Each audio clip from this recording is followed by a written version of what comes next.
No ambiguity, no noise. Let's come straight to the point. Elections have been the flavor of politics and news this week, and I'm sure you're inundated with election news. The screaming headlines, hot takes, sensational takes, social media takes, and all kinds of takes. Now that the dust has settled on the last major election of 2022, I thought it would be a fantastic idea to talk about BJP, Bharatiya Janata Party, which today forms the pivot of Indian politics, a dominance that could not be foretold even as late as 2009.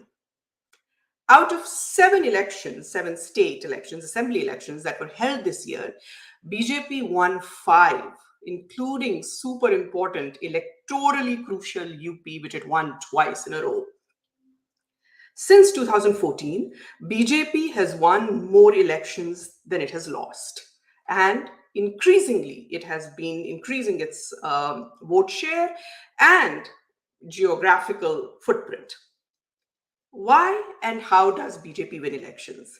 The answer is not some secret formula, some secret sauce. Instead, it's a combination of a variety of factors that it has perfected over years. To talk about this, I couldn't have asked for a better guest today. Nalin Mehta is a political scientist, journalist, and writer. His latest book, The New BJP, Modi and the Making of the World's Largest Political Party, you can see the cover on the screen right now, has been hailed as a non-partisan account of the rise of the BJP in India. Nalin Mehta is currently Dean, School of Modern Media, UPES, Advisor Global University Systems, and Non-Resident Senior Fellow, Institute of South Asian Studies, National University of Singapore.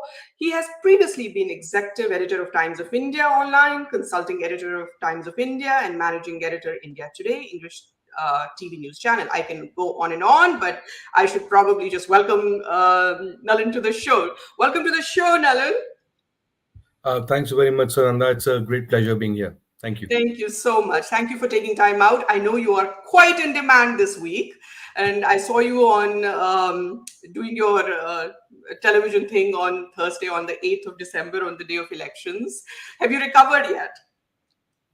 Well, kind of. It's been an exhausting week, and but that's fine. I mean, there's nothing like the excitement and the buzz of an Indian election, no Exactly. matter who wins or who loses. Exactly. And so, Exactly. so it's been an exciting week. From one political junkie to another, I totally get it. First of all, congratulations for your book. It was published this year, right here. It is The New BJP. I would request everyone at the outset, whether you're a political scientist or a journalist or a policy practitioner, or you are just interested in the story of India, which I am sure all of us, everyone who's plugged into the podcast right now is interested in the story of India. You must get this book, The New BJP. It's a seminal book. It is data intensive and it just gives you phenomenal facts that people like us, for someone who has been a political journalist for so long, and even political analysts and data analysts did not know. A lot of this information here, it was not known previously. So it's a phenomenal book. We're just recovering from the election results. Nalin, as a political junkie, my job really is post-facto analysis. But a week before election thing, I get into this two paisa worth cephalogist mode and a completely unscientific polls that I do in my mind on the on a Excel sheet based on people I have talked to, and I do this before every election. So before this election also I did it, and for BJP I had told my friends 120 and 45% vote share, and that's what it is going to be, and this is what it is. Of course I was proven wrong, like I usually am, because I don't get this right. As I said, I'm a two paisa cephalogist. But 52.5% vote share, that is incredible. My sense, though, Nalin, and we will get to your book and to the nitty-gritties of the BJP in a minute, but my first question to you was, when I spoke to people in Gujarat, generally when I was talking to them about elections like 2-3 months in the past, None of them said the buzzwords that we usually talk about in our columns in Delhi studios and news studios. None of them said those words like Hindutva. None of them Huh. said the word Modi magic. None of them said any of these things that we are laboratory of Hindutva, as Gujarat is called. They Hmm. said three things to me. They said stability, number one, political stability, number two, law and order, number Mhm. three, we are far better off economically than we were 27 years ago. So, Hmm. but first question to you, Nalin, is are elections really, truly at a very basic level still sadak pani bijli, elections, sadak pani bijli mudda, and everything else is a tempering, a tadka on the top? But mostly people care about sadak pani bijli. I think that's a very good question. And I agree with you, Sunanda, that fundamentally, I think people outside of ideology, I think fundamentally people vote in their self-interest. And their self-interest is in a country which is still developing, sadak, bijli, pani, and well-being. Ideology, and in this case, since you mentioned the term laboratory of Hindutva, which was so synonymous with Gujarat was often called that in the 90s. I haven't heard that term for a while now, by the way. Oh, it Uh, comes up. um, You just have to look at the international media. Indian media has that's true. stepped That's forward, true. but if you look at New York Times, Washington Post, they're Well, still stuck there. if you They're look at stuck the there. international media, then you'll also think that India is an autocracy. It is not a democracy at all, despite this great festival of democracy that we are having. Yeah. And according to the international media and some of these indices, Afghanistan and Pakistan have better democracy than India, according to some of these indices. So Yeah, yeah. I They don't have think they that have should be more. at all. I think Afghanistan has, according to this thing, has more women have more independence or some independence in Afghanistan than India. So, the point I'm trying to make is that fundamentally people vote. That old line about it's the economy stupid. I think people vote for their material well-being. Now, it's not always the party that does this the best, because in the first past the post system, which is ours, you don't have to be the best in something. You just have to look like the person who's better than the next guy, right? And in fact, people may have many problems with your model, but if your model they think is more worthwhile than the other person, then they will vote for you. In the case of the BJP has, in Gujarat in particular, the BJP has become, and in India now, BJP has become the dominant pole of the polity in India overall. In the way that the Congress was, in the way that we talked about the Congress system and so on. Now you have a new BJP system, particularly since post 2014, and in Gujarat, it is the natural party of governance. People may think that look, we have, like, in Gujarat has had a very difficult last 3 or 4 years during the coronavirus period. There were great issues in Gujarat. There is a reason why the entire cabinet, the entire government of Gujarat was changed overnight, chief minister downwards. The leadership of the Gujarat BJP was also changed because there was a sense that there was a problem that was changed, and that changed people's perception again on the ground. The fact of the it's not that there weren't problems, but who do you trust to solve those problems more than others? In fact, in this election, one of the things that the three words that you mentioned, I think you are absolutely right. What That's what I also heard in Gujarat this time. But I also heard a fourth thing this time, which, if you look at the election result, it kind of surprises you. Is that including from within the BJP, the biggest concern within the BJP was इस बार enthusiasm नहीं है, Yeah. cadre में इतना enthusiasm नहीं दिख रहा है. Hmm. One of the reasons why there was such a focus on a hybrids campaign was to get the BJP voter out, Hmm. to not let it be complacent, and to somehow, because there was no interest, there was less interest in the election, because there was no credible challenger. So that was an issue within the BJP too. And yet, despite that, in an election where the BJP itself thought enthusiasm kam hai, hamare cadre mein kam hai, in that you've had the highest, is not just the seats, because the seats can be deceptive. The Yeah. seats can also be, a lot of people thought before the election that BJP will sweep because the Congress vote will get split into Congress and AAP. That happened, but that's not why BJP has won this sweep. It's won because its own vote share has gone up by 4 percentage points. 54% votes from 49% last time is the single, is the single highest vote share since 1985. That to me says something about the deep roots that the BJP has taken in Gujarati society. Remember, this election, this is a state, Sunanda, as you well know, half, more than half, almost about, roughly about half, Hmm. to be more accurate, of Gujarat's population was not born when the first time the BJP came to power Yes. in 1995 in Gujarat. And you have so many first time voters this time. And yet you've got the single biggest mandate in the history of the state since it was formed. That tells you something about that BJP in Gujarat at least is so indelibly linked with Gujarati identity now as well. And with what it means to be with Gujaratiness itself, that other political parties are struggling with that, I think. Yeah, yeah. I had a problem with the comparison that was easily coming because we do a lot of lazy analysis on the day of election, at least. So there was a lot of comparison with the left and what it had achieved in CPIM. But I thought it was not a good comparison at all. When left finally, first of all, left never went to 52%. Left never went to, I think, 45% either. It stayed in that 30s range. I looked at it and it was 35, 36, 40. That's Broadly, that was the range. And but beyond that, left took CPIM, took, and even their people sympathetic to CPIM will say this, they actually took Bengal back to Stone Age. Look at what they did to the economy. Look at what they did with BJP. You cannot say the same.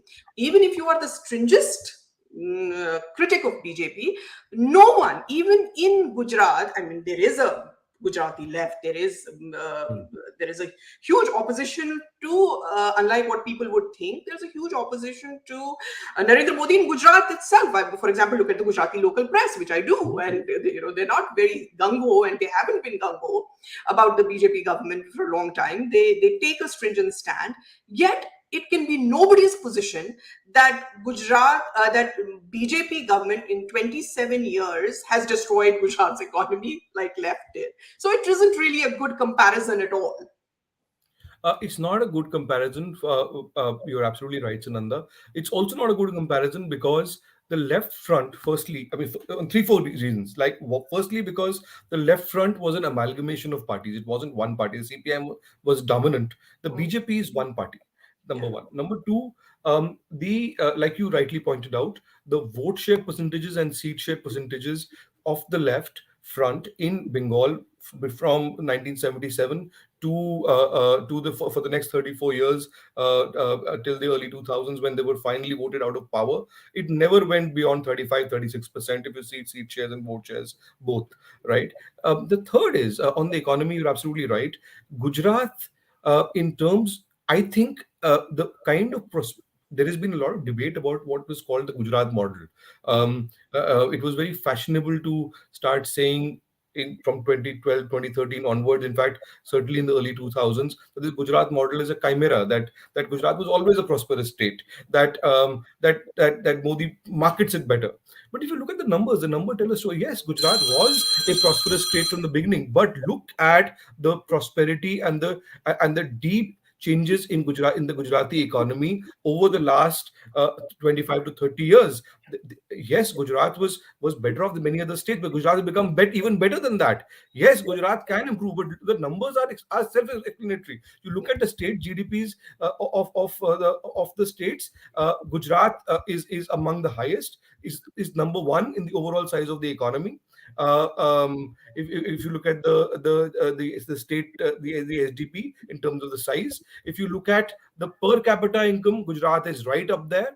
If you look at the unemployment rate, Gujarat has had among the lowest rates, and it's well below the national average. You look at the inflation rate; it is much lower than the national average. Look at average wages. Look at infrastructure. You look at the primacy. Look, the big difference between West Bengal and Gujarat was that while West Bengal, which was one of the most prosperous provinces in India, or among the better governed ones as well, while Bengal kept becoming more and more irrelevant to the national conversation, the left front and certain things around Bengali identity became the one thing that the Bengali Bhadralok held on to as their sign of uniqueness. You know that old saying that what Bengal does today, India will do tomorrow. So in some ways, the left got intrinsically linked with that identity, even as everything else plummeted in West Bengal. So, which is why the Bengali elite were among the greatest immigrants outside of Bengal, including within India as well as overseas. So many academics and journalists are Bengalis, but Yeah. very few of them live in very few of the best of them live in Calcutta. But Yeah. in Gujarat, on the other hand, Gujarat is, especially in the Modi years, Gujarat has become center stage, not only economically that it always was. And by the way, Gujarat is a state that almost every major political change that happens in India first happens in Gujarat. Whether you think about Gandhi, and even Jinnah was a Gujarati. Right. Um, you think about Patel, Yeah. the creation of the Congress infrastructure, that was Patel. That You Navnirman movement. Nirman movement. Yeah. What happened in the emergency? You A lot of major shifts. Even when you think about reservation and so on, the 85 you had the first things around reservation long before Mandal. Yeah. So what I'm saying is that in the last 12 or 13 years, the kind of primacy that Gujarat has got socially, culturally in the national conversation is unprecedented. And you mix that with the massive shift in the economic story of Gujarat. There is no reason I mean, it shows how BJP's rule in Gujarat is synonymous with that shift. Yeah. And people see that, and you see that in the vote shares. As I said, there is no secret sauce to it. It is visible. People just have to see. We will Unless take you have a tinted glass, which allows you not to see it. So I will take the discussion and will make it a little broader. But I haven't forgotten Himachal, and I haven't forgotten the states where where BJP does not win. We will talk about this in a little bit.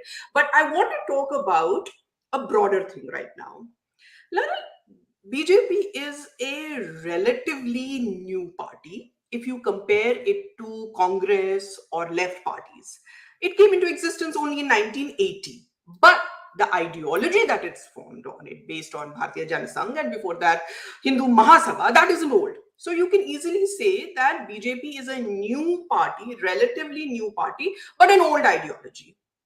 So and 24, and then there is BJP 1.0, which is Lal Krishna Advani and Atal Bihari Vajpayee 1.0. In fact, even before this, the genesis, there have been twos. There have been a division. So there's Deen Dayal Upadhyay and Shyama Prasad Mukherjee, and then there has been Advani ji and Atal ji. And of course, then we move on to the Modi Shah era, which your book talks about, which your book is concerned about. I want you to tell me, what are the three takeaways that are common between old BJP and new BJP, and three things that are not common between the old BJP and the new BJP? Okay. That's a tough question. All right. So I think as a preface to this question, to the answer to this question, firstly, I think there are three or four stages of the evolution of the BJP. As you rightly pointed out, the Jansang is the first stage of this, and I think see a lot of people in the West in particular. When they talk about populism, and that's a term which is very loosely bandied about, they often compare Modi with the Trump, or with the Boris Johnson, or with the rise of democratic populism and things like that. I think that's not correct at all. It's a very wrong comparison, simply because, see, whether it was Trump or whether it was Boris Johnson or whether there were others in other countries, they came in and they completely redefined ideologically what it meant to be their party. What Trump stood for is very different from what traditional republicanism stood for, or for that matter, what being a traditional conservative in the UK stood for.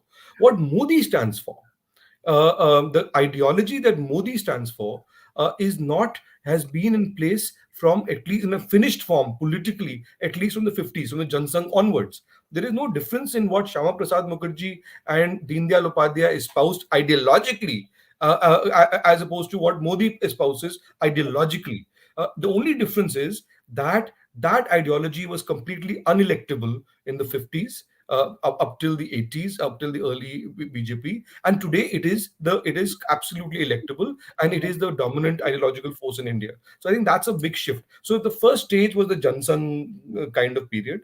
The second stage would be the BJP in its as the BJP from 1980 onwards. But that phase was, that phase from 80 to say about 86, 87, that phase of what was called Gandhian socialism, which I think most people within the BJP also did not understand what that actually meant. Yeah.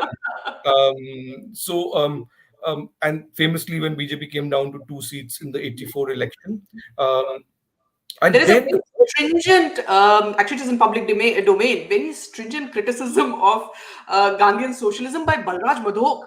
It's there. yes, Yeah. yes, it is. Yeah. And interestingly, Sunanda, on a slight divergent track, when that was adopted in the first plenary session of the BJP in 1980, Vijay Raje Scindia led a huge blowback against it. Officially, she held a press conference and said this is against the ideology of what was the erstwhile Jansang and today the BJP. And if we do this, what is the difference between us and the Congress? Vajpayee and Advani, and this is documented in the book, they spent 2 days trying to mollify her. And in that opposition, by the way, was led by a very strong chunk of um, Sangh origin BJP leaders from Madhya Pradesh and Maharashtra in particular. And then finally, Vijay Scindia was mollified. They said, no, it doesn't change anything on the ideology. She then held a second press conference where she said, she takes her objections back. So that difference was very much there and explicitly slow, even when it was adopted. Uh, right now, this third stage, I think, was after the Ram Janmabhoomi movement, when the BJP shoots up from being, and political also ran to being the single largest party in the Indian firmament, so from the mid 90s up till by the mid 90s and so on. But because of Hindutva, it is like a persona non grata. People are reluctant to align with it, and so on and so forth. And the third stage now is the post 2014 new BJP stage. What are the commonalities? So one commonality, like I said, of course, is ideology. There is no difference in the ideology. Look at the things that were in the old BJP vis-a-vis the new BJP. What was the distinctive thing about the old BJP ideologically? It was Please. article. What did it stand for? What the Mm. BJP said the party was a different. What did it stand for? It stood for article removing Article 370. It stood on the question of civil right, on the question of the UCC. The Ram Temple. Mm. Ram Temple is now being built. Mm. It was unanimously allowed by the Supreme Court judgment, unanimous Supreme Court judgment. Before the next election, the Ram Temple will be inaugurated, and there is now BJP has won the cultural war on Ram. It's not just the legal war on Ram; it is the cultural war on Ram, because every single political party in this country, every single mainstream national party welcomed the Ram Temple verdict, including the Congress, on the day the consecration was held on the Ram Janmabhoomi presided over by Modi, which a lot of liberals, by the way, um, uh, dissed Modi for sitting over that Mm. consecration. But look at Sonia Gandhi, look at Priyanka Gandhi, and look at many of the leading lights of the Congress. They all welcomed that consecration that day, right? So that was one. It The would be second, political suicide not to. absolutely, Yeah. absolutely. Article 370, much has been made about it, but when the bill for abrogating that was brought into Parliament, there was virtually no opposition to it. It was passed in both houses of Parliament, um, and including supported by the Congress. Almost every no, there's no major national political party that voted against it. Right? They could have voted against it. They did not. They may not have managed to have stopped its passage because the BJP has a majority, but they didn't vote against. They voted for. They didn't even abstain, right? Most of the national political parties. So that was the second. So one commonality was ideology. I think the second commonality has been the role of the Sangh, Mm. um, which is also a difference, and I'll come to that when we talk about differences. Because the original Jansangh, when Shama Prasad Mukherjee first set it up, it was as a right wing political party explicitly with the aim of removing the Congress from power. I mean, the ideological lineage of what Modi now calls Congress Mukt Bharat, or Amit Shah calls Congress Mukt Bharat, that goes from to Shyama Prasad Mukherjee, because that was his explicit aim, to remove the Congress from power. However, in the initial period of the Jansang, there after Shyama Prasad Mukherjee infamously died in custody, there was a battle for control over the Jansang, and the Sangh cadres basically took the party over. So fundamentally, many of the people who had come from outside the Sangh, they then left. Balraj Majok is different, but there were many others who had come with Shyama Prasad Mukherjee who were then sidelined. The Sangh essentially took over the Jansang. So and by the way, no major leader within from Deen Dayal Upadhyay, Vajpayee, Advani, they all were from the Sangh. Today, the BJP remains intrinsically linked with the Sangh. There's no question, ideologically is the same, but the political dependence of the party on the cadre is now very different. Very often, people conflate the Sangh and the BJP together because politically the BJP depended too much on the Sangh for getting the vote out. What has happened is, in the last, between the old BJP and the new BJP, there is no conflict between the Sangh and the new BJP, by the way. Yeah. I want to be clear. If you look at the Vajpayee era, Oh, those of us who remember Vajpayee and they, oh my God, it was always there. They were at exactly. loggerheads. If you remember, Vajpayee could not even appoint his own finance minister of his choice. Every second day, there would be a headline in the newspapers where some Sangh leader explicitly, officially, publicly would be saying something bad about the government. The Vajpayee himself was accused personally of many things. There was a constant fight. Yeah. I don't remember in the last, since 2014, any major public statement by any Sangh leader which is critical of the BJP. And that's not just because of because that's optics. Fundamentally, the new BJP has delivered all the pillars of which were core to the ideology already. Right. The only thing that now remains is the UCC. Now, but importantly, a big difference also is that the new BJP has built a cadre strength that is phenomenal, that the old BJP did not have. The BJP is now the single largest political party in the world. It's 174 million official members in 2019. So now it would be more than that, which is way more than, say, the Chinese Communist Party. And that's in a country which is where you can only have one political party. If you want to, you can only join that in a multi-party democracy, where even at the height of its success in 2019, the BJP, roughly around 60% of India did not vote for the BJP. In such a country, to have this kind of a cadre base is phenomenal. Now, even if you say that one third of these people may have joined the party for being close to power, because that's what power attracts all kinds of people. Maybe some of these guys will leave when the BJP loses power. Even if you say one third of these numbers are not okay, or they are intransient migratory birds, if you like, even then it is it is about double the size of the Chinese Communist Party and about 29 to 30 times the size of the RSS itself. So the BJP is now much less dependent on the RSS for getting the vote out. So its ground game is much more stronger in the new BJP vis-a-vis the old BJP. I think the third point is that, if I'm to talk about a difference, one more difference is that the BJP has never had a leader of the kind that Modi now is. Um, if you look at the old BJP, it was an amalgamation of many state leaders. Um, Vajpayee and Advani, while much was made difference between them, but fundamentally Vajpayee was as ideological as anybody else. Vajpayee turned Indian politics to the right. But the fact of the matter is, in the old BJP, organizationally, the leader was not as powerful simply because the leader could not deliver as much as the today's leader can deliver. When you are so dependent on a leader to deliver you an extra premium, why is Modi so powerful in the BJP today? It is because he's delivering election after election after election. If he was not delivering, his stature would go down. And that is why you can kind of implement the kind of changes that you want to implement Yeah. in a way that previous generation of leaders could not implement because they had to manage too many more factions. It's not like Modi doesn't have to manage the factions within the party. There are enough factions in the party. That's the nature of politics. Yeah. But because your hand is stronger, you have more leverage. And that's a huge difference. And Yeah. that is both internal as well as external.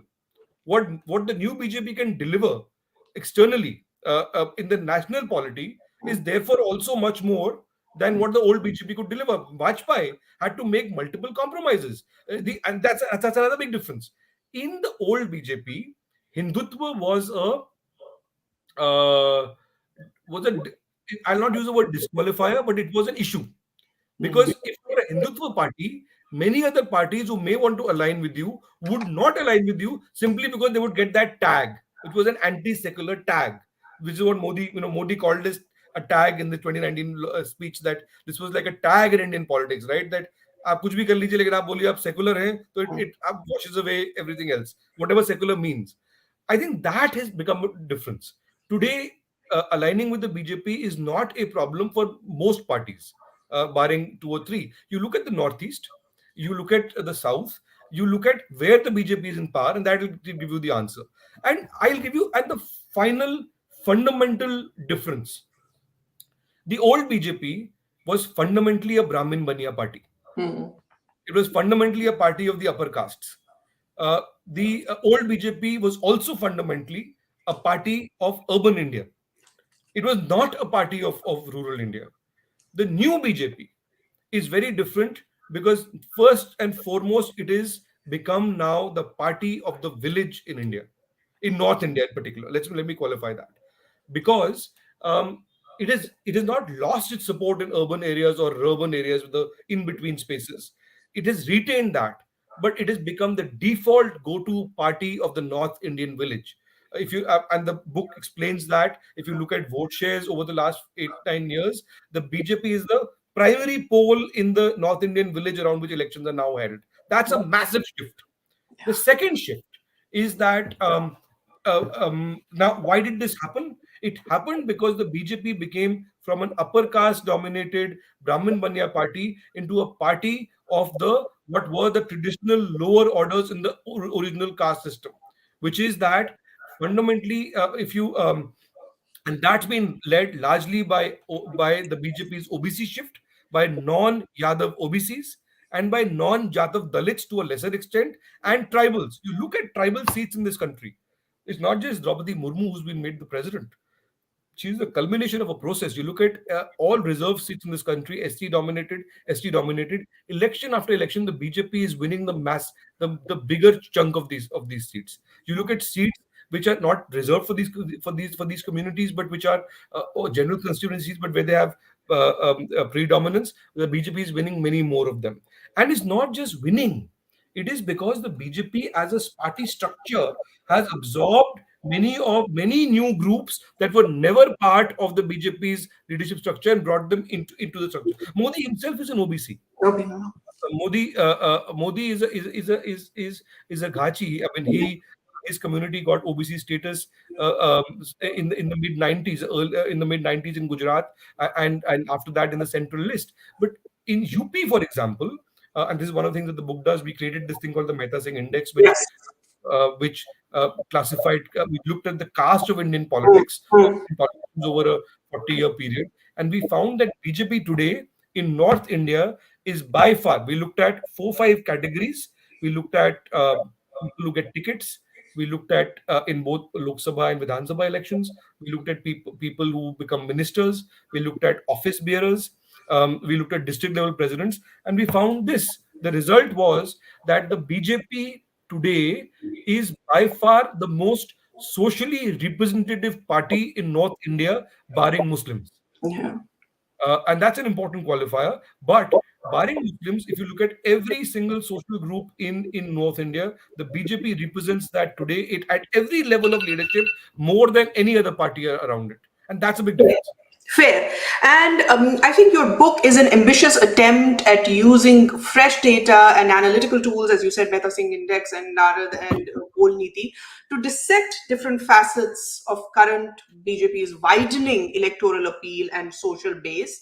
And that's why it is such an important book, because I don't think such reference tools had been created before that. The only one was at Ashoka University, and you had run-ins with them quite a bit that were in public domain, and people who follow these things would know. I certainly did follow those things.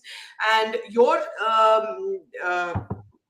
analysis and what you got out of the book was that, as you said, that the outreach to OBCs has been tremendous, and I think that debate is sort of settled now, because over a period, the book has been in circulation for about 8 months.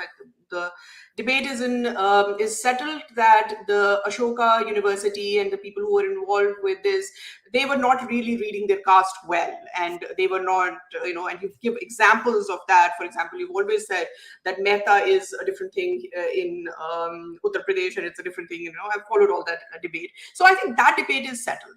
My question is different, Nalin. My question is, even in previous BJP, what we call the old BJP, if you remember, I think there was a sense of reaching out to, because remember, Mandal had already happened. So an OBC class or OBC classification had already happened. So I think even when there was this Mandal Kamandal debate, I think there was a sense of bringing OBC leadership, and that is why we saw Kalyan Singh. Yeah.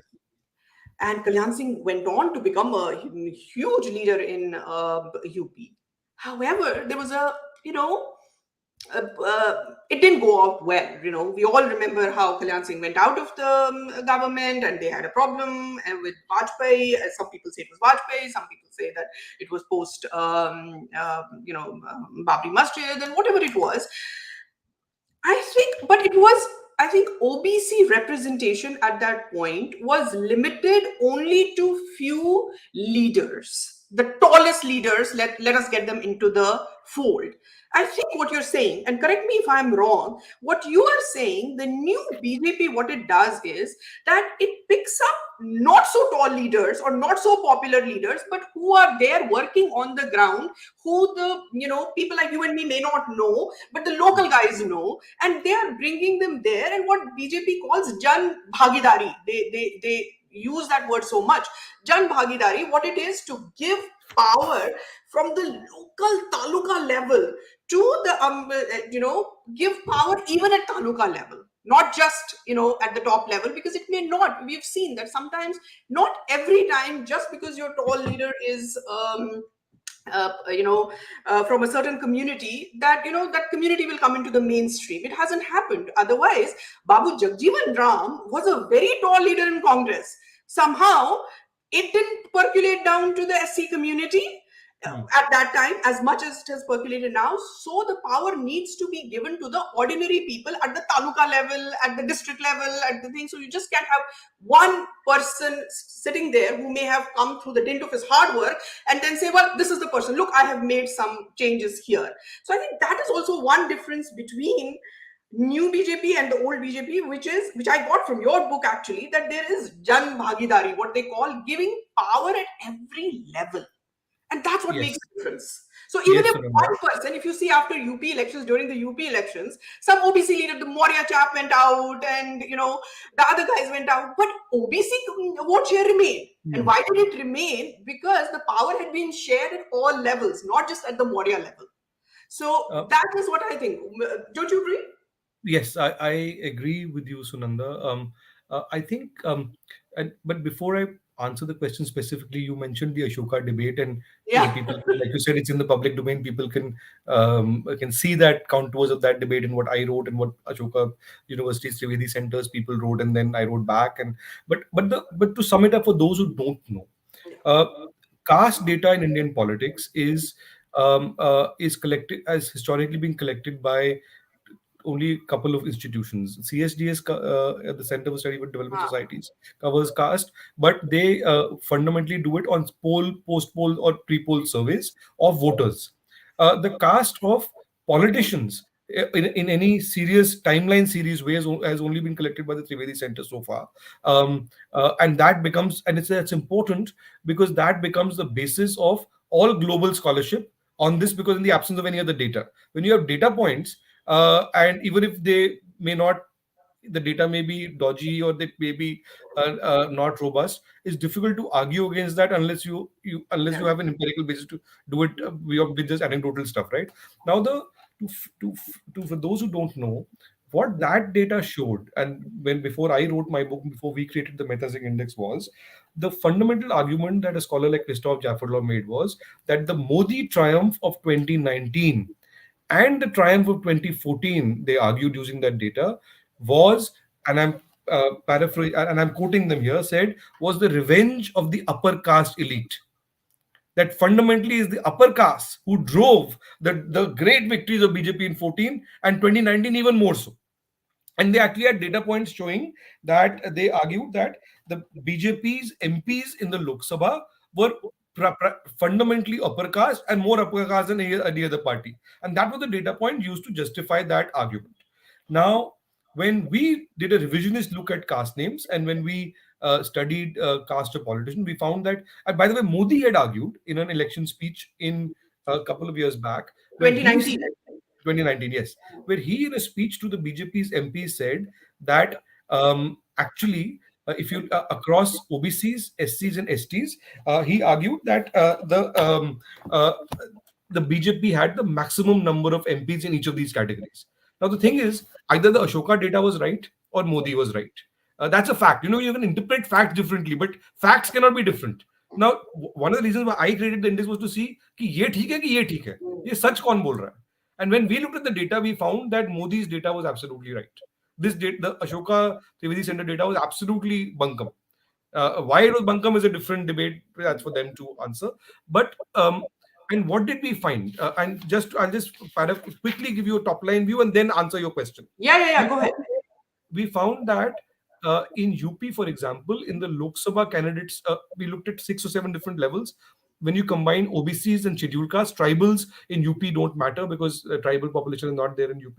But OBC and SC representation at the Lok Sabha candidate level in 2019, OBCs and SCs constituted 57.5% of BJP's candidates. At the Vidhan Sabha level of assembly level candidates, 52.8% when you combine OBCs and SCs. BJP's office bearers in UP, and that includes one scheduled tribe person, it's 50%. The ministers in Yogi Adityanath's government, his first government, accounted for 48.1% from OBC and SC communities. BJP's district presidents, 35% to a lesser extent, but it was changing. Now, remember, Yogi Adityanath was accused of Thakurwad, all of those things. But when you look at his council of ministers, he had more OBC and SC ministers than the previous government of many more, of Akhilesh Yadav, which was the party of social justice, supposedly the party of social justice, and more OBC ministers here than in the Yadav party. So I think that is what I couldn't believe the numbers when I first saw it. By the way, we checked it and rechecked it and checked it 1,000 times, and we got it peer reviewed multiple times, blind peer reviewed, and only when we were very sure we published it, because then we also did a lot of we went around district by district, met party leaders from all sides, showed them our data and said, look, this is what my data is showing, tell us if it's wrong. And we constantly rechecked it. The point I'm making, and to come back to your original question, is that the academic understanding of the BJP, the paradigm on which the BJP was understood, has long been past its use by date. How academics around the world study the BJP as upper caste, all of that. That BJP shifted in the new BJP long time ago, but the dominant paradigm, the lens through which it was studied by analysts, did not change. That remained outdated.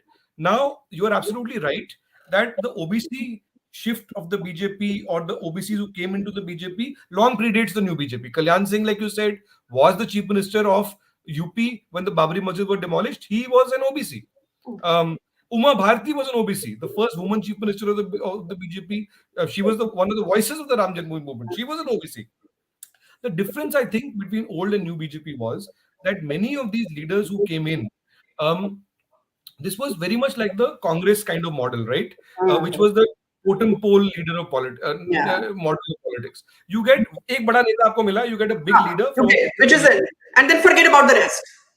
And you assume that because that person is big, many of that community Communities will with follow them. you and Yeah. vote for you.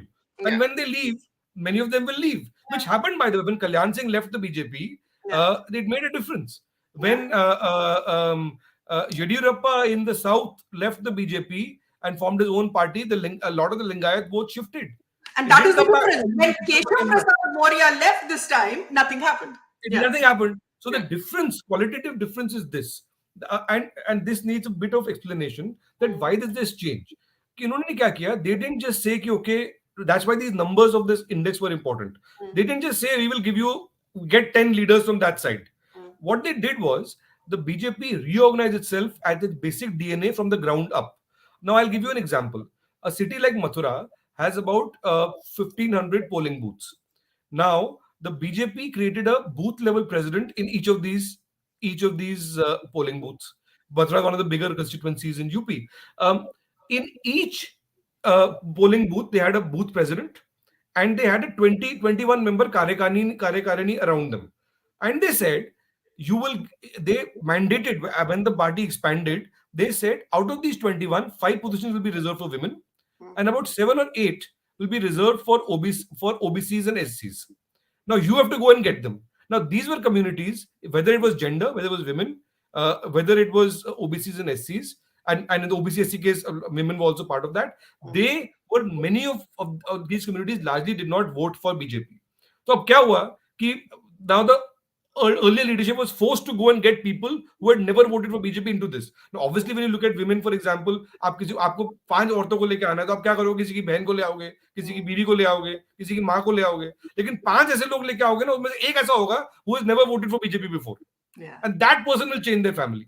And there was a massive cultural shift that happened at the lower levels of the party in this. So when these groups came in, and by the way, they were then given a space, and so the BJP is organized at 5 different levels, right? There is a booth level, then after that, there is a mandal level, then a district level, then there is state, then there is zonal, then state, and the national. Now, at each level, there are about 21 member committees. You Mm, look at the representation of these communities at every level. Now, this differs from state to state qualitatively, but in the states where the BJP did better in North India, in those states, this was done very seriously. And many more people. That's why I studied it at every level. Whether you look at Lok Sabha candidates, Vidhan Sabha candidates, party organization, and at these micro lower levels, the percentage of people from these communities who were given bhagidari became significantly more. And that's why I'm saying socially more representative. Not just because you have 5 leaders who are it's not just walking the talk. You talk the talk at every level, which is why when some of these top guys left, and a lot was made about OBCs are defecting BJP. The OBC voter did not defect. In fact, the OBC vote for BJP increased in 2022 compared to 2017. yeah. Yeah, that's remarkable. That is remarkable, and that is the real change. I think that is the real change. We May I say one more thing? Atharva? Sorry to interrupt. no, no, please go The, ahead.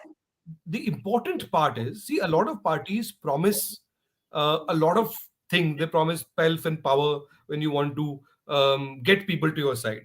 I think the difference with this new BJP has been, and so far at least, is that after coming to power, the spoils of power were shared with many of the people who came in, which is why we looked at. If I only mentioned so far the ministerial composition of Yogi Adityanath, but look at the ministerial composition of Modi's government centrally. Look at the composition of the BJP organizationally at the national level. Look at who the office bearers are. At each of these levels, this shift happened. So जीतने के बाद भी they were given a share of power, which meant that some of the older groups who had more share earlier, their share went down. Mm, Now this means that you got almost everybody in your tent, and they're all being given something or the other. So this is a self-perpetuating circle. This also is a challenge. This also holds in itself the seeds of a much larger challenge as you go forward. But so far, the BJP has managed it well. yeah, I think there is a sense of fairness, and that is why people who lose a little bit of power because they are sort of living with it because they do see a sense of fairness in it. I'm almost reaching to the end of this, but I have to ask two questions without which this whole discussion is going to be incomplete. One is about the famous delivery mechanism of BJP, the new BJP, where the Labharthis, your entire, I think if your book was to be made into a Netflix series or something, you have a brilliant beginning where you talk about how Yogi Adityanath is at a chopal and he's asking people, "Tumhe kya mila?" And he's talking. It's a one-on-one dialogue with the real labharthis or the real beneficiaries of the scheme. And he is at one point I read that he is this one person is talking about the house, and Yogi Adityanath is explaining to him. I could almost visualize it. He's almost explaining to him, no, this is not how you're going to get this house. You have to do the following, and this is how you have to go through this whole system. So that the whole this thing with delivery mechanism. Now, in a country like India, welfare economics is not anything new. Congress has been doing it for years, because you have to. In a country like India, this is a very important, welfare is a very important part of this governance. And Congress has been doing it for years, and then the other governments have been doing it for years. It has never stopped. But somehow, it's only BJP where the welfare or this labharthis have now also become a vote bank. And they have worked on them because they have insisted that they do get the schemes that are meant for these people. So obviously the digitization helped. Obviously the direct benefit transfer helped, which were not available earlier. But there is also a sense that अगर वो उज्ज्वला में एक cylinder है तो वो उस औरत को मिल रहा है कि नहीं मिल रहा है, is what is the restroom, the bathroom being built or isn't it being built? And that information somehow is going from a very small taluka level to a small village to the highest authorities. And now the data, it's a very data intrinsic party. Whenever I speak to anybody from BJP, it's a very data intrinsic party. They believe and they rely on data so much, but the data must be correct because it shows in elections. So what is this entire welfare economics of BJP? And is it only that they have improved the delivery, or is it that they are actually using it for social empowerment? So, very good point, with Sunanda. I think the creation of a new kind of welfare state, uh, powered by digitization and direct benefit transfers, is a fundamental lever of shift and change in India by the new BJP. It's a major enabler of its power. Now, this needs some explanation. First, the facts. This, by the way, the creation of a common unique ID system, which is Aadhaar, the combination of that with a data revolution and a mobile phone revolution, um, and m- move segueing that into a social welfare system to completely change the nature of the relationship between the state and the citizen, and it's the poorer citizen, has been a massive revolutionary shift in this country. Now, this, by the way, this system was not originally invented by the BJP. The Aadhaar is a creation of the UPA government. Um, the mobile phone revolution coincided across two regimes. However, by the way, the BJP actually opposed Aadhaar in many ways for a while. This is a question that I put to Prime Minister Modi as well, when we talked about this. Where and when Modi was Chief Minister of Gujarat, he had specific objections to Aadhaar on certain security grounds, but that changed when he came to power. Many of those issues were fixed. And then Nilikani led the UIDI. The fact of the matter is, um, the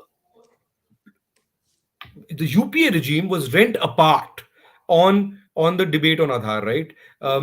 It only was allowed after the Supreme Court judgment, and but by the time it was allowed, they started an experiment of social benefit welfare programs on direct benefit transfers in 51 districts that started in on the 1st of January 2013. The first experiment was a disaster, it was in 8 or 9 different states. By the time they fixed the lacunae in that, the UPA lost power. BJP comes to power. I think Modi's genius lies in the fact that once Modi comes to power and he looks at this whole what's happening, and there was a very famous meeting that happened between Modi and Nilikani in on this particular issue. The new regime had to take a decision, and there were different lobbies and different ministries who were arguing about that. Modi decides to that this is in India's interest. And he decides, not just he decides that, he puts his entire political capital and the might of his government behind it in one singular push. Look at the numbers. The numbers are in 2013-14, when and that includes the UPA period and the overlap period with the Modi government, there were 28 schemes that were part of direct benefit transfers. In 2018-19, that number had gone up to 434, a 15-fold increase. The number of beneficiaries of these schemes in 2013-14 was 10.8 crores. That number had gone up by 7 times to 2018-19 to 76.3 crores.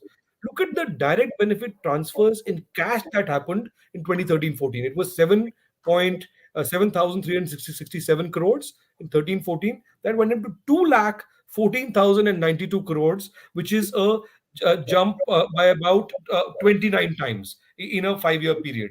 And if you add the payments in cash, then the jump is over 44 times. Now, those numbers tell you the story of the transformation. But one of the critiques of this transformation has been by the opposition कि मोदी ने कुछ नहीं किया. मोदी ने क्या किया? पुराने scheme लिए, उनका नाम थोड़ा बदल दिया and marketing बहुत अच्छा किया. That critique is absolutely wrong because many of these schemes have fundamentally changed. Why? See, first, the scale of this transfer, that the numbers I think tell you the story in one go. Second, the quality of what shifted is also very important. And I'll give you the example of PM Awas and the Swachh Bharat scheme. In the case of PM Awas, which is a both a scheme for urban India and rural India of giving houses to the poor. Now, there was an older scheme called the Indira Awas Yojana that has been in existence from the late 80s onwards, right? But that scheme existed in perpetuity. The houses were built by the government. It didn't have very great results because often the houses were built in areas where the poor didn't want to go because the government, that's the nature of government bureaucracies. Even this government would have failed if it had done that. So imagine if you're living in Delhi and you are a maid, say for example, and you work in somebody's house and you're given a house which is 20 kilometers away. Your kids work here in school, your husband may be an auto driver. How will you go there? So there was a whole problem with those schemes. What did When the scheme was rechristened into PM Awas, two or three major shifts happened. First, and this links to Aadhaar and direct benefit transfers, the state said that we will not build these houses for you. We will transfer the money into your bank account, 1.2 lakh rupees, which will come through the mobile phone, through Aadhaar, through the Jandhan account that has been set up, which was also set up after 2014, into your account, and you will build the house yourself. So money comes into your account, and the money comes in two tranches. You build the first tranche, and then when that thing is built, there's proof that somebody actually built that house, which is you, after money's come into your account. To get the next installment, you have to show proof you built it. It is geotagged. It's put with a GPS tagging, and it's recorded. Then you get the second amount. Now, that is a fundamental shift in the nature of the beneficiary state relationship. The second shift was the state said, this is a very important shift. The state said that we will privilege women over men in this. So, out of these 17.1 million houses were built in India between 2014 to 2018-19 through PM Awas Yojana. 68% of these, Sunanda, were either in the names of women alone or in the names of jointly between women and their husbands. Now, we are a deeply patriarchal country. We are a country where women did not have inheritance rights even to their parental property till the early 2000s. If my parents died, my sister would not have the right to their house in the way I would have until my parents willed it otherwise. That right was given to my sister only in the early 2000s by Supreme Court. But only from that point onwards, my parents had died before the Supreme Court judgment, she would not have the right. Only in August 2019, the Supreme Court allowed this in perpetuity. It doesn't matter when your parents died, you will have equal rights. अब ऐसे देश में you give you 68% of 17 million houses which are built are now in the names of women in your most backward areas in UP, Bihar, other parts of North India, which have the worst social indicators compared to other parts of the country. Many of these, this is revolutionary. That is why many of these women will vote for BJP at least once. The second example is that of Swachh Bharat. A lot of the debate around Swachh Bharat has been because the government declared that India is 100% defecation free, right? A lot of the debate was, "Aisa nahi hai." Maybe it's not 100%, maybe it's 95%, maybe it's 96%. You're overlaying the cake if you like. And you go to many villages in India, you will often find pictures. They look at this toilet, it was built, is not being used, or there's no water here. That's many villages you will find that. I think that debate missed the wood for the trees, because a lot of activists get into that, right? Whether even with the Ujjwala, कि 99% नहीं, 100% आप बोल रहे हो actually नहीं है. Look, in this village I found. Mm, Every scheme will have its flaws. No scheme is perfect. mm, However, and no government system will always work perfectly. There'll always be corruption. But look at the what is important is not whether it's perfect. It is the nature of the change and the quantum of the change from what came before. In the case of Swachh Bharat, the greatest shift was not so much in public toilets, but in the private toilets that were built. Because the mm. biggest issue in North India for women, as any woman living in North India knows, when you go out in the public, where do you find public amenities? And in villages, most women would go to the fields, right? So in Swachh Bharat, millions of toilets were built, and again, they were built by transferring money to women's accounts. It was about 11, 12,000 rupees per toilet, 8,000 first installment, and the remaining comes the second installment. In fact, in UP, they started calling it Izzat Ghar, and then the instruction was, which was, I think, very, in fact, in Varanasi, Modi saw in a UP state government ad which called it Izzat Ghar. And then an instruction was issued to all state governments, find a similar name in your language for Izzat Ghar. Now, that fundamentally changed the lives of many women. Imagine you've never had a toilet in your house before. You get money in your account, not your husband's account or your father's account, to build that toilet, Yeah. and you have to use it. Now, that to me is a very major paradigmic shift on a scale that has not been seen anywhere in the world. I agree. I agree. And to take your point further, I just want to give you this little anecdote that I noticed in 2013, just before 2014 elections. I was commissioned to do a series of articles on the election situation and everything. And one of the articles that I was commissioned to do was women and BJP. Now, remember, at this time, Nirbhaya had just happened. So, all of us were justifiably outraged and what was going on. I'm sure you will remember people were out of the roads and all that. So at that point, I was told to go and research about women and what political party will be good for women. At that point, I knew nothing about, I didn't know of any of these schemes. We did not know about Beti Bachao, Beti Padhao, or, Swachh Bharat and all that. I did not know that. But I was trying to see which political party is actually more women friendly and which political party in 2014 elections is a good party for women to vote for. So I did my research and I came up with the thing that at that time, everybody used to say that Congress has given the first woman prime minister of India. Obviously, Congress is more women centric. Look at BJP and look at this thing, and you see these, men sitting there in dhotis, and at that time, RSS had not changed its uniform. So you see men in this. Where do you see women there? So I'm just trying to tell you that how fallacious and how mistaken these views can be. So I took it, and this is what I thought in 2013, that BJP is, I might like it for other things, but it's a patriarchal party, because that is what other people were saying.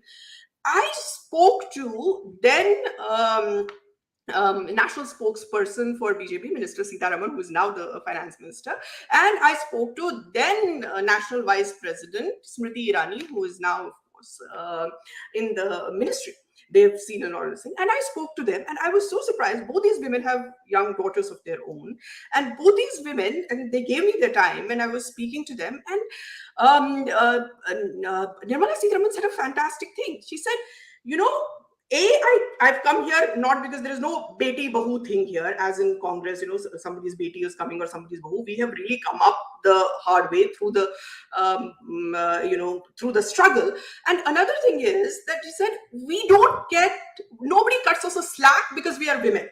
So we don't get easy things to do, because at that time, I remember, Nalin, somebody, a BJP, Karyakarta or somebody had been murdered in Tamil Nadu, and Nirmala Sitharaman had been sent as a fact-finding committee, as a head of fact-finding committee to Tamil Nadu. Remember, in 2000, we're talking about 2013, things were not as rosy for BJP then. She was sending as a fact finding community, and she said, look, this was not a very safe assignment for a woman to do, but I was sent. I was not cut any slack. So think about the real empowerment. Don't think about just, am I in this position? How many women or something? Think about what they are making us do. Then she was also made in charge for the Northeast. If you remember, she used to travel to Northeast a lot those days in 2012, 2013, 14 time, because they did BJP's outreach for Northeast is, one can write books about it. So those areas were not particularly safe for a woman who was not speaking the language, who didn't understand it, but she was sent there. And then I noticed that in BJP, in the cadres, when I was talking to all these women, and not just women who I mentioned, the regular karyakartas also, for the Mahila Morcha, I noticed that there is no tokenism. So nobody gives you credit for just being a woman. Your gender is not just enough. You have to do more. And that sort of told me that there is a real change in women. And I remember I wrote in that article in 2013, I didn't know what was going to happen, but I said that, for 2014, I think BJP is the right choice for women. It was counterintuitive at that time. But I really felt it at this time, and it has been shown. Look at how many women are voting for BJP at the moment. How many women are, and how women empowerment has been a centerpiece of this government, from the ramparts of Red Fort. Prime Minister tells you, don't speak ill about women, don't talk rubbish, speak well. Which prime minister has done that before? So he says, speak with improve your language, improve the way you talk about women, improve the So, thing. So that is incredible. three or four data points, Sunanda. So, first and foremost, I think it's very important for those who don't know India to know that there's always been a huge gender gap in India on voting, historically. Ever since the Election Commission started reporting gender-based voting data, there was a 9-10% gap from the 60s onwards between how much men voted and how much women voted. That gap started narrowing in the early 2000s. 2019 was the first election in which the women turnout rate was slightly higher than the male turnout rate. 2014 it had almost got to that level. 2019 was the first time it changed. And historically, women in India always voted more for Congress for the reasons you pointed out, as opposed to BJP. What has happened is that in 2019, the first year when women voted more than men, uh, by hands down, in almost all the major electorally important states, they voted more for BJP than for Congress. That's a massive shift that happened at exactly the same time when women started voting, in larger numbers than ever before. Um, why has that happened? You mentioned Modi. 4 5 things. There are 4 5 reasons which I've listed in the book, but just to give you a quick flavor of these to our listeners. This has been led directly by Modi up front. If you look at Modi's speeches from 14 to 19, we did a Narad Index analysis of communication patterns.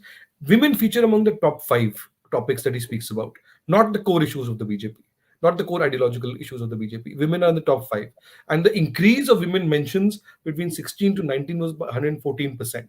Right, that's one. But that's talking the talk. What about walking the talk? Today in India, in Modi's cabinet, you mentioned Smriti Irani, you mentioned Finance Minister Nirmala Sitharaman, who, by the way, is the first woman Finance Minister of India, barring Indira Gandhi, who was also And the Prime position Minister. along with her thing, yeah. Yeah.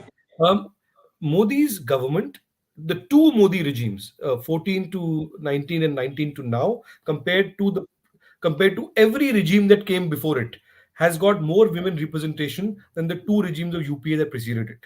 If you look at women representation, Vajpayee's NDA had 9% women ministers.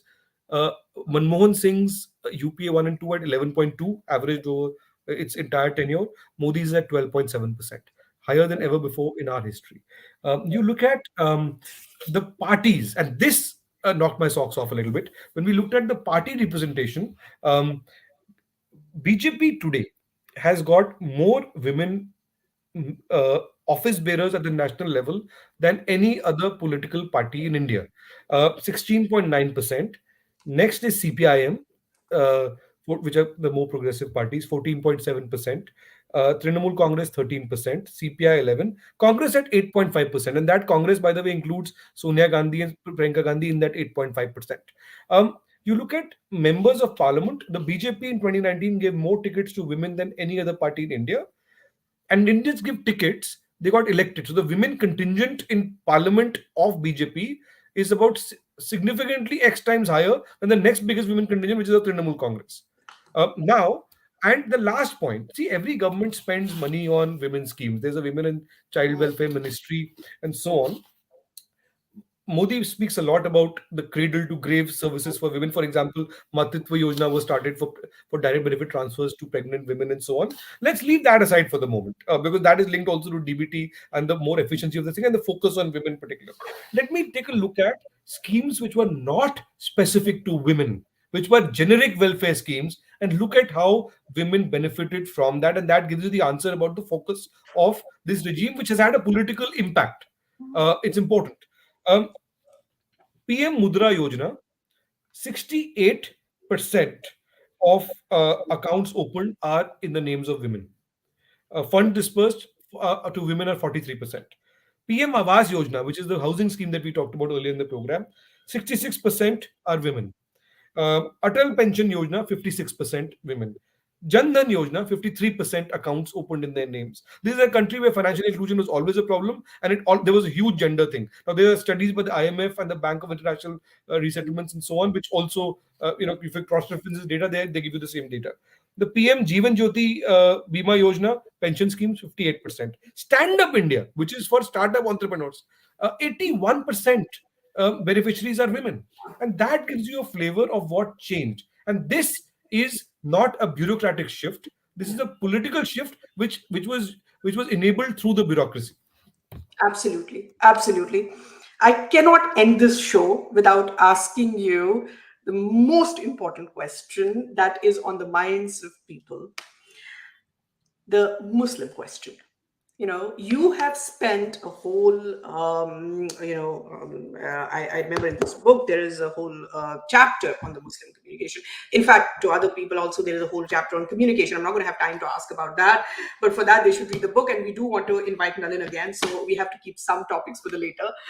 But today, I want to ask you about the Muslim question. The common perception is that BJP has now learned how to win elections without Muslims. And because of that, every party, if you look at AAP and every other party, they have also, see, there was a time in India when you were actively quoting Muslim vote. And you could not win Hmm. elections without the Muslim vote, in a lot of places. For example, in UP. So there was active this thing about. So now they are saying in places like UP and in other places, Modi has shown in Gujarat that you can win elections without the Muslim vote. What does this mean for the Muslims of the country? Do you think that it is an active policy of BJP to keep Muslims out of the power structure, or what has been your research about this? So this is a very important question, Sunanda. Like we said, the BJP is the most socially representative party in North India, barring Muslims, across all social groups. So what does it say? What does it say to Muslims? And what is the political impact of this? First and foremost, as a preface to this, the big change that the new BJP did electorally was, like you said, it showed before this it was felt that without a Muslim vote bank you cannot win an election. The BJP has shown you can win without that.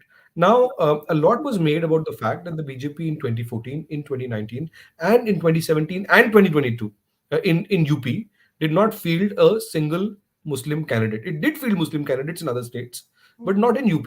14 and 19 national elections, 17 and 22 assembly elections. Um, and in each of these four elections, it won a hands down majority. In fact, in UP. Now, from a political point of view, keeping aside all value judgments for this for a second, this, by the way, it's not like BJP was giving large numbers of tickets to Muslims before this. I've got the numbers in front of me. Starting from 1991 in UP, BJP gave zero tickets to Muslims. 96, zero tickets.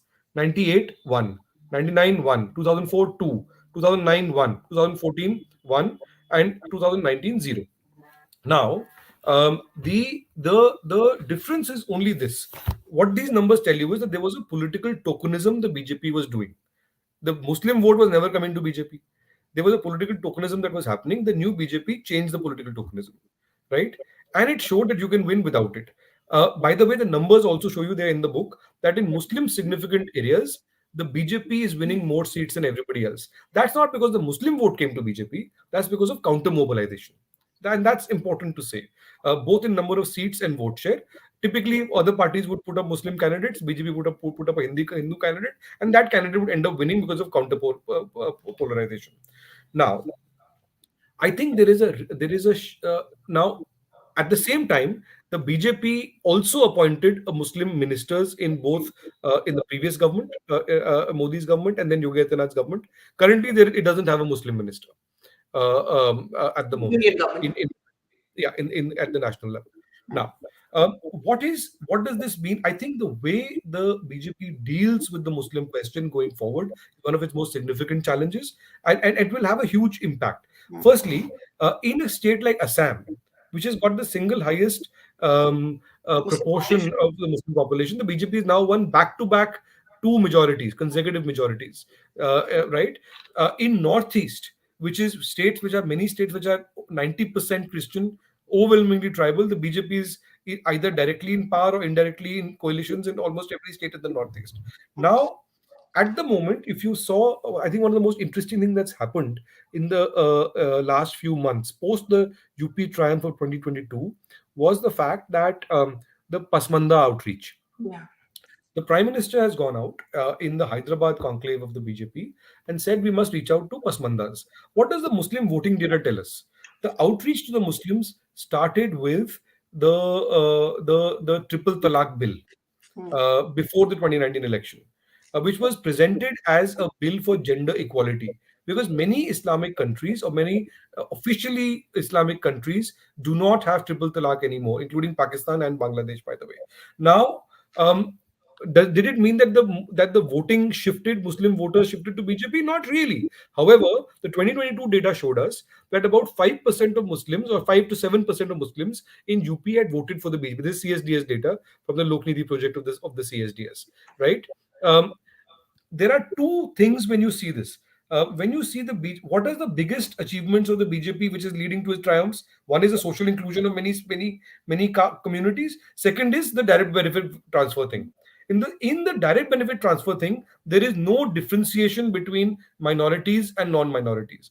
I looked at the data very closely for PM Awas and others, and it showed that the share of Muslim communities in that and of SC communities, ST communities, and those are three which are tracked, is pretty much on par with the national population share.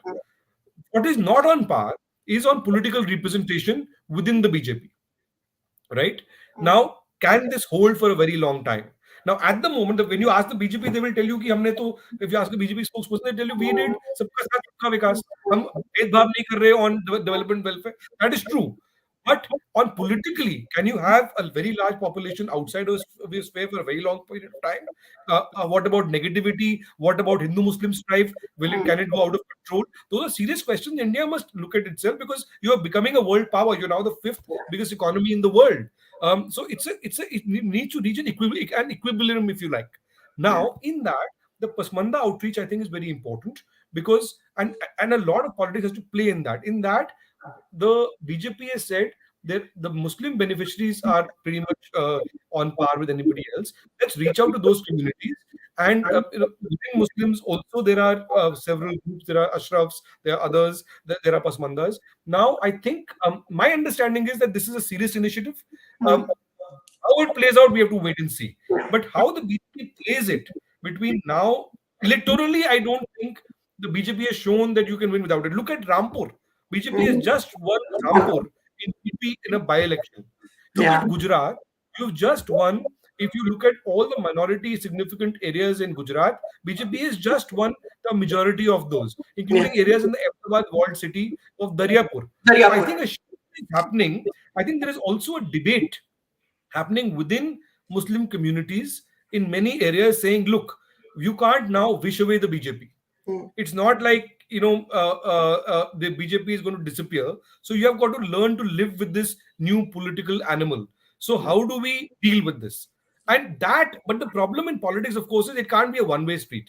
It mm, has, a lot of voters will not come to you because they also have fears of insecurity around you. So how do you deal with that? There are yeah. also debates happening now around temples and so on. So I think how the BJP deals with this in the Pasmanda, and the Pasmanda outreach is an important one. In the next few months, up till 2024, will tell us a lot more about how this debate unfolds. Yeah, I have totally got over time, but I had promised my listeners that we will talk about this so quickly, Nalin.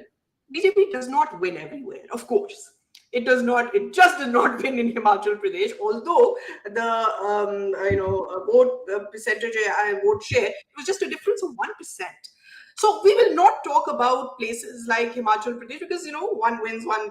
This happens all the time. It's a those elections where BJP is winning remarkable vote share. That is fine. One party wins, other party wins.